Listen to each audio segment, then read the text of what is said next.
Hello everyone and welcome back to my YouTube channel. In this video I'm gonna explain what is democracy, why democracy, chapter 1 civics class 9th NCERT. 1.1 What is democracy? Democracy एक ऐसी government है जिसमें लोग government को elect करते हैं. Government two types की होती है, नॉन डेमोक्रेटिक और डेमोक्रेटिक. और नॉन डेमोक्रेटिक जो गवर्नमेंट होती है उसमें लोग गवर्नमेंट को इलेक्ट नहीं करते हैं. उसके बाद आया वाई डिफाइन डेमोक्रेसी. इस भी इन सब पैरा में हम पढ़ेंगे मेरी और लिंगडो मैडम की कन्वर्सेशन की, वो लोग क्या बात कर रहे हैं डेमोक्रेसी के बारे में, और जो मेरी के क्लासमेट्स हैं वो भी इस बीच में आएंगे. अब इस फर्स्ट पैरा में मेरी कहती है कि डेमोक्रेसी की हम पहले एग्जांपल देखते हैं कि डेमोक्रेसी कहाँ कहाँ है, कैसे कैसे है, और उसके बाद उसका मीनिंग देखते हैं. लेकिन ये तो काफ़ी लॉजिकल है, हम इसे दूसरी तरह से क्यों नहीं करते कि पहले मीनिंग आए और उसके बाद में एग्जाम्पल्स आए. फिर जो उनकी टीचर है वो बोलती है कि जो ऐसे हम डेली लाइफ में वर्ड्स बोलते हैं जैसे पेन, रेन और लव और काफ़ी सारे, क्या हमें उनका मेन डेफिनेशन पता होती है कि हम क्या बोल रहे हैं, उसकी मेन डेफिनेशन क्या है. हम वो बोलते हैं जो हमें समझ में आता है लेकिन हमें उसकी प्रॉपर डेफिनेशन नहीं पता. उसके बाद नेक्स्ट मेरी बोलती है कि अगर ऐसा है तो हमें डेफिनेशन चाहिए ही क्यों. तो फिर उनकी टीचर बोलती है कि अगर हम किसी चीज़ को, अगर सपोज करो हमें किसी वर्ड में डिफ़िकल्टी आ रही हो यूज़ करने में, तो हमें उसकी डेफिनेशन चाहिए कि इस वर्ड का क्या मीनिंग है. और जैसे रेन है, हमें रेन की डेफिनेशन जब भी चाहिए जब हम उसे डिफ्रेंशिएट कर रहे हो डिजल या क्लाउड बर्स्ट वगैरह से. ऐसा ही डेमोक्रेसी में भी है. हमें डेमोक्रेसी को पहचानना आना चाहिए क्योंकि हर लोग हर गवर्नमेंट को डेमोक्रेसी बोलते चल देते हैं. फिर उसके बाद रिबिया को मेरी का एक क्लासमेट बोलता है फिर हमें डेफिनेशन के ऊपर काम करने की ज़रूरत ही क्या है. आपने कल बताया था कि अब्राहम लिंकन ने डेमोक्रेसी की डेफिनेशन दी है, democracy is government of the people, bye the people and for the people. जो गवर्नमेंट है वो लोगों की है, लोगों के लिए है और लोगों की वजह से है. हम मेघालय में रहते हैं, ये लोग मेघालय की स्टोरी है, ये मेघालय में रहते हैं, वो अपने आप पर रूल करते हैं. तो फिर मतलब वही सब एक्सेप्ट करना है, सब अपने आप रूल करते हैं अपना, तो फिर उन्हें ये चेंज करने की क्या ज़रूरत है. उसके बाद उनकी टीचर बोलती है मैं ये नहीं कह रही कि इस डेफिनेशन को चेंज करो या कुछ चेंज करो, बल्कि मुझे तो ये डेफिनेशन खुद अच्छी लगती है. लेकिन हमें ये नहीं पता कि ये ही करेक्ट वे है या सबसे परफेक्ट वे है डेमोक्रेसी को डिफ़ाइन करने की, जब तक हम उसे अच्छे से सोचते नहीं उसके बारे में. हमें वो सब कुछ एक्सेप्ट नहीं करना चाहिए जो फेमस है. इंस्टेड अगर ऐसा भी हो सकता है कि कोई चीज़ फेमस ना हो लेकिन वो ही सही हो, हमें हमेशा उस चीज़ पर विश्वास नहीं करना चाहिए जो चीज़ फेमस हो. अब इस पूरी कन्वर्सेशन में एक योलांडा नाम के स्टूडेंट की एंट्री होती है. वो बोलती है मैम क्या मैं कुछ सजेस्ट कर सकती हूँ कि हमें कोई डेफिनेशन ढूंढने की ज़रूरत ही नहीं है डेमोक्रेसी की. मैंने कहीं पर पढ़ा था कि ग्रीक जो डेमोक्रेसी है वो ग्रीक वर्ड से आया है डेमोक्रेशिया. उसमें डेमोस का मतलब होता है पीपल और क्रेशिया का मतलब होता है रूल. तो फिर बेसिकली डेमोक्रेसी है रूल बाय द पीपल. अब यही सही मीनिंग है तो फिर हमें डेफिनेशन ढूंढ के आपस में ये सब डिबेट वगैरह करने की क्या नीड है, कुछ नहीं. फिर जो उनकी टीचर बोलती है वो बोलती है कि ये भी काफ़ी अच्छा वे है किसी मैटर के बारे में पढ़ने का या कुछ भी समझने का, लेकिन ये हमेशा काम नहीं करता क्योंकि जो एक वर्ड है वो अपने ओरिजिन से ही हमेशा तो नहीं रहता. जैसे कि कंप्यूटर्स है, कंप्यूटर पहले खाली मुश्किल सी सम्स को सॉल्व करने में ही यूज़ होते थे, लेकिन अब वो डिज़ाइनिंग में, मूवी वगैरह देखने में, म्यूज़िक वगैरह सुनने में भी यूज़ होते हैं. वर्ड तो सेम रहेगा लेकिन उनका मीनिंग टाइम के साथ साथ चेंज हो सकता है. तो फिर इस केस में जो वर्ड है वो हमेशा मतलब एक वर्ड के ओरिजिन को हमेशा देखने से वो ज़्यादा यूज़फुल नहीं होगा. फिर मेरी बोलते हैं मैम आप बेसिकली ये कह रहे हो कि हम किसी के बारे में भी किसी शॉर्टकट में नहीं सोच सकते. जैसे कि डेमोक्रेसी है, डेमोक्रेसी को हम ऐसे शॉर्टकट में नहीं सोच सकते कि डेमोक्रेशिया से आया है तो ये हो गया रूल बाय द पीपल. बस हमें उसका अच्छे से मीनिंग ढूंढना होगा और उससे हमें अच्छे से एक डेफिनेशन तभी बना पाएंगे.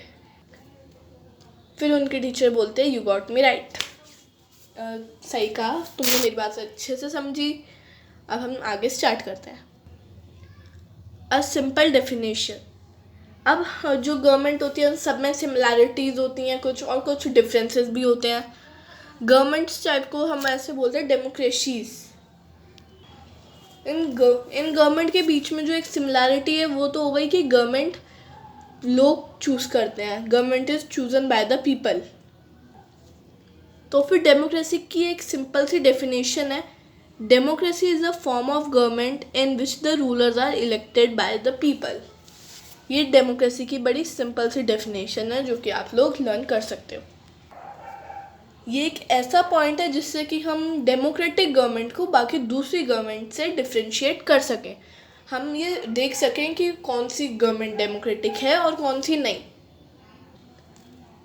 म्यांमार में जो आर्मी के रूलर्स थे वो लोग इलेक्ट नहीं करते थे उन्हें, और जो आर्मी के मतलब जिनके हाथ में सारा कंट्रोल था आर्मी का, वो ही आगे चल के कंट्री के रूलर बन गए, यानी किंग टाइप बन गए। और जो लोग थे म्यांमार के, उनका मतलब कोई हक नहीं था बीच में बोलने का, वो नहीं बोल सकते किसी भी डिसीजन के बीच में। डिक्टेटर लाइक पिनोचेट, इन्हें भी लोगों ने इलेक्ट नहीं किया। अब तक जितने भी ऐसे डिक्टेटर वगैरह आए उनमें से किसी को भी लोगों ने इलेक्ट नहीं किया। जितने भी ऐसे मोनार्कीज वगैरह आए उनमें से किसी को भी पीपल ने इलेक्ट नहीं किया। अब सऊदी अरेबिया में मोनार्की है, वहाँ पर भी जो किंग है उसे लोगों ने इलेक्ट नहीं किया। जो सऊदी अरेबिया का किंग है वो किंग इसलिए बना क्योंकि वो एक रॉयल फैमिली का बेटा था, वो रॉयल फैमिली में बॉर्न हुआ था। पर खाली ये डेफिनेशन जो है वो ही प्रॉपर डेफिनेशन नहीं है। अगर यही खाली डेफिनेशन होगी तो फिर हम बिना कुछ सोचे हम उस हर गवर्नमेंट को डेमोक्रेटिक गवर्नमेंट बोल देंगे जो कि इलेक्शंस करती है। इस वर्ल्ड में जितने भी ऐसे गवर्नमेंट वगैरह हैं वो सब चाहते हैं कि उन्हें डेमोक्रेटिक गवर्नमेंट बोले, क्योंकि अगर ऐसे डेमोक्रेटिक गवर्नमेंट बोलेंगे तो फिर उनकी ऐसे इम्प्रेशन सा बनेगा, लोग उन्हें वोट करेंगे इलेक्शंस में कि ये डेमोक्रेटिक कंट्री है, ये डेमोक्रेटिक गवर्नमेंट है, ये लोगों की गवर्नमेंट है, लोगों की बात मानती है। कुछ गवर्नमेंट्स ऐसे प्रिटेंड करती हैं कि वो डेमोक्रेटिक गवर्नमेंट है, इसलिए हमें एक डेमोक्रेटिक गवर्नमेंट और एक नॉन डेमोक्रेटिक गवर्नमेंट में डिफ्रेंशिएट करना आना चाहिए। और हम ये डिफ्रेंशिएट तभी कर सकते हैं जब हम जो डेमोक्रेसी की डेफिनेशन है उसे अच्छे से समझें, और जो डेमोक्रेटिक गवर्नमेंट के फीचर्स हैं उन्हें भी अच्छे से पढ़ें और समझें। 1.2 फीचर्स ऑफ डेमोक्रेसी। हमने ये चैप्टर बड़ी एक सिंपल डेफिनेशन से स्टार्ट किया। Democracy is a form of government in which the rulers are elected by the people. Democratic एक ऐसी गवर्नमेंट है जिसमें जो रूलर्स हैं वो लोग इलेक्ट करते हैं उन्हें। अब इस वजह से काफ़ी सारे क्वेश्चंस आते हैं। जो इस डेफिनेशन में रूलर्स हैं वो कौन है? Which officials must be elected for any government to be called a democracy. ऐसे कौन से ऑफिशियल्स हैं जिन्हें लोग इलेक्ट करें कि गवर्नमेंट डेमोक्रेसी कहलाए? कौन से ऐसे डिसीजंस हैं जो कि नॉन इलेक्टेड ऑफिशियल्स ले सकते हैं डेमोक्रेसी में? किस टाइप का इलेक्शन एक डेमोक्रेटिक इलेक्शन कहलाता है? ऐसी कौन सी कंडीशंस हैं जो कि फॉलो हों जिससे कि इलेक्शंस एक डेमोक्रेटिक इलेक्शन कहलाए? Who are the people who can elect the rulers और गेट इलेक्टेड एज रूलर्स। ऐसे कौन से लोग हैं जो कि रूलर्स को इलेक्ट कर सकते हैं या फिर खुद ऐसे रूलर्स की तरह इलेक्ट हो सकते हैं? Should this include every citizen on an equal basis. क्या ये जितने भी सिटीजन हैं वो सबको इक्वल है कि कोई भी आके इलेक्शन कर सकता है? Can a democracy deny some citizens this right. कि जो डेमोक्रेसी है वो सिटीजन्स के कुछ राइट ऐसे मना कर सकती है कि वो लोग ऐसे इलेक्शंस में खड़े नहीं होंगे या कुछ। Finally what kind of form of government is democracy. किस टाइप की गवर्नमेंट, कौन सी फॉर्म ऑफ गवर्नमेंट डेमोक्रेसी है? Can elected rulers do what ever they want in a democracy. जो इलेक्टेड रूलर्स होते हैं क्या वो जो चाहे वो कर सकते हैं डेमोक्रेसी में? और must a democratic government function with some limits. और जो डेमोक्रेटिक गवर्नमेंट है वो कुछ लिमिट्स होती हैं उसकी कि वो इस हद तक ही कुछ कर सकती है। Is it necessary for a democracy to respect some rights of the citizens. क्या जो डेमोक्रेसी है वो नेसेसरी है उसके लिए कि वो सिटीजन्स के राइट्स को रिस्पेक्ट करे? अब ये जितने भी क्वेश्चंस हैं इनको हम एग्जांपल्स के साथ करेंगे। ये 4 डेमोक्रेसी के मेन फीचर्स हैं। The final decision making power rest with those elected by the people, जो कि फाइनल डिसीजन मेकिंग पावर है कि जो वो बोले कि वही होगा, अगर उसने हाँ बोला है तो वो चीज़ होगी। जो ये पावर है वो खाली उनके पास है जिन्हें लोगों ने इलेक्ट किया है। Second, it must be based on a free and fair election. जो डेमोक्रेसी है वो फ्री और फेयर इलेक्शन के थ्रू होनी चाहिए। फेयर मतलब अच्छे से होनी चाहिए, सही तरीके से होनी चाहिए, चीटिंग नहीं होनी चाहिए। और फ्री मतलब ऐसे पैसों वगैरह ना देने पड़े, खाली फ्री हो सब लोगों के लिए। Third, each adult citizen must have one vote and each vote must have one value. Adult citizen जो होते हैं जिन्हें राइट टू वोट होता है उन सब का एक वोट होना चाहिए और उस हर एक वोट की एक ना एक वैल्यू होनी चाहिए। Fourth, it should be rule with in limit set by constitutional law and citizen rights. जो डेमोक्रेसी है उसे अपने लिमिट्स में ही फंक्शन करना चाहिए। जो कॉन्स्टिट्यूशनल लॉ और सिटीजन के राइट्स हैं उन्होंने एक लिमिट सेट की हुई है गवर्नमेंट के लिए कि ये खाली गवर्नमेंट इतना ही कर सकती है। डेमोक्रेसी को उन लिमिट्स में ही रहना चाहिए। तो अब ये थे मेन फीचर्स ऑफ डेमोक्रेसी।